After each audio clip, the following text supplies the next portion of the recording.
যারা হাসে তারা যদি জানতো কবরের কথা কখনো হাসতো না। যারা হাসে তারা যদি একবার চিন্তা করতো তার শরীরটাকে কবরে রাখবে কখনো হাসতো না। যারা হাসাহাসি করে তারা যদি বুঝতো তার কবরে তার উপর বাস দিবে সে কখনো হাসতো না।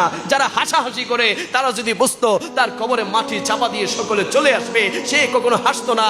যারা হাসাহাসি করে তারা যদি বুঝতো কবরের মধ্যে সাপ বিচ্ছু আসবে, পোকামাকড় আসবে, বিষাক্ত জিনিস আসবে, তাহলে সে কখনো হাসতো না।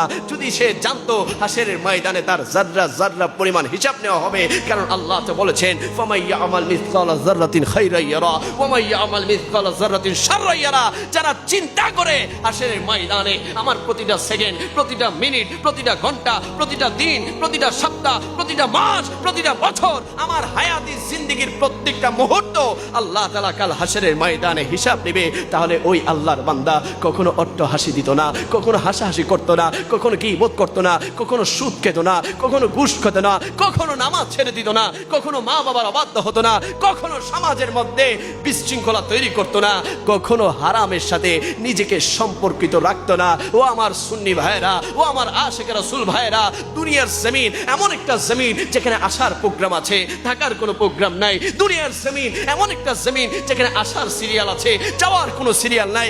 এমন একটা জমিন যেখানে চোখের পলকে আপনার হায়াত শেষ হয়ে যাবে, চোখের পলকে আপনার কালো দাড়িগুলা সাদা হয়ে যাবে, কালো চুলগুলা সাদা হয়ে যাবে, আপনার শরীর কমজোর হয়ে যাবে, চামড়াগুলা বসে যাবে, চোখের পলকে দেখবেন আপনার হায়াত শেষ, হায়াত শেষ, সময় শেষ, মৃত্যুর ঘন্টা বেজে যাবে। ও আমার আশিক রাসূল ভাইয়েরা, আমরা সকলে আমাদের হায়াতি জীবনটাকে আল্লাহর ইবাদতে, রাসূলুল্লাহর মহব্বতে, আহলে বায়তের প্রেমে, ওলি আল্লাহর ভালোবাসায়, মা বাবার খেদমতে সকলে কাটাতে চাই কি চাই না? ডান হাত তুলে বলে চাই কি চাই না?